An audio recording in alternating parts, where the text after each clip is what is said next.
आज आपण या व्हिडिओमध्ये राज्यातील सर्व सिद्धापत्रिका धारकांसाठी एक आनंदाची व दिलासादायक बातमी देणार आहोत। तरी आपण ही महत्त्वपूर्ण माहिती संपूर्ण व सविस्तरपणे जाणून घेण्याकरिता हा महत्त्वाचा व्हिडिओ शेवटपर्यंत पहा मित्रांनो। सिद्धापत्रिका आणि आधार कार्ड ही सध्या देशातील सर्वात महत्त्वाची सरकारी कागदपत्र मानली जातात। पासपोर्ट, मतदार ओळखपत्र, ड्रायव्हिंग लायसन्स, पॅन कार्ड आणि आधार कार्ड प्रमाणेच सिद्धापत्रिका देखील एक महत्त्वाचे शासकीय दस्तावेज आहे। सिद्धापत्रिकेचा उपयोग केवळ रहिवासी पुरावा म्हणूनच नाही तर रेशन धान्य संबंधित योजना आणि इतर बऱ्याच सरकारी योजनांचा लाभ मिळवण्यासाठी केला जातो। परंतु अशातच रेशन कार्ड धारकांसाठी एक मोठी महत्त्वाची बातमी समोर आली आहे। रेशन वितरण व्यवस्था अधिक पारदर्शक करण्यासाठी सरकारने एक नवीन नियम लागू केला आहे। या अंतर्गत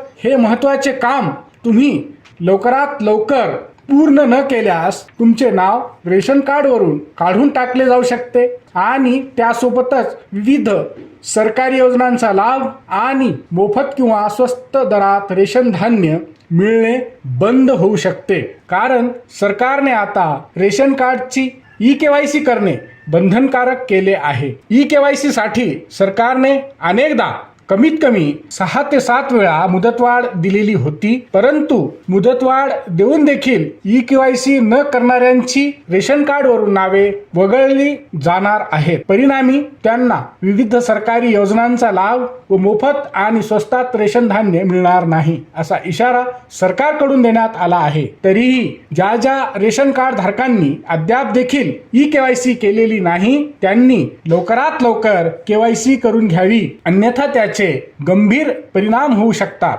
तुमचे रेशन कार्ड रद्द किंवा निष्क्रिय केले जाऊ शकते। याचा अर्थ असा की तुम्हाला मोफत किंवा स्वस्त दरात रेशन मिळणे बंद होईलच। याशिवाय ज्यांनी केवायसी केलेली नाही त्यांची नावे लाभार्थी यादीतून काढून टाकली जाऊ शकतात। सरकारने सिद्धापत्रिका धारकांना ई-केवायसी करणे बंधनकारक केले आहे।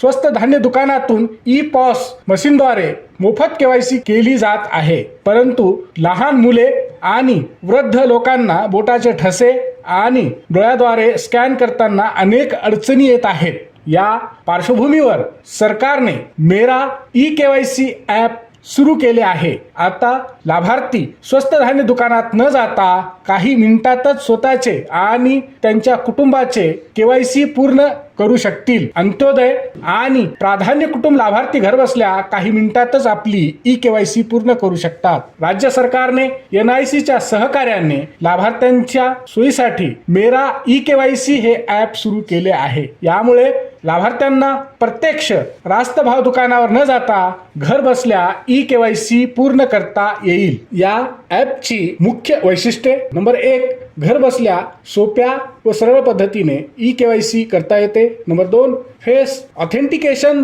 तंत्रज्ञानाद्वारे झटपट पडताळणी। नंबर 3, रास्त भाव दुकानदार किंवा इतर कोणताही सदस्य ई-केवायसी करू शकतो। नंबर 4, आधार क्रमांक मोबाईलशी लिंक असणे अत्यंत आवश्यक आहे। दुसरी दिलासादायक बातमी म्हणजे आता तुम्हाला रेशन कार्ड संबंधित कोणत्याही प्रकारची समस्या येत असेल तर त्यासाठी सरकारी कार्यालयात फेऱ्या मारण्याची गरज राहणार नाही। कारण आता केंद्र सरकारने आपले नवीन सुधारित मेरा रेशन ॲप सुरू केलेले आहे। या ॲपद्वारे रेशन कार्ड धारक फक्त एका क्लिकवर आपल्या मोबाईल फोनद्वारे घरबसल्या कार्डामध्ये नाव जोडणे, नाव कमी करणे, ई-केवायसी, नवीन रेशन कार्ड डाउनलोड करणे आणि आपल्या जवळच्या रेशन दुकानासंबंधित माहिती मिळवणे इत्यादी कामे घर बसल्या करू शकतील। भारत सरकारच्या अन्न, नागरी पुरवठा आणि सार्वजनिक वितरण विभागाने गुरुवार दिनांक 12 फेब्रुवारी 2026 रोजी आपल्या अधिकृत सोशल मीडिया अकाउंट X वरून याबाबतची माहिती सर्व सिद्धापत्रिका धारकांना आणि देशातील नागरिकांना दिली आहे। हा व्हिडिओ शेवटपर्यंत पाहिल्याबद्दल आपल्या सर्वांचे अगदी मनापासून आभार। खूप खूप धन्यवाद। जय महाराष्ट्र।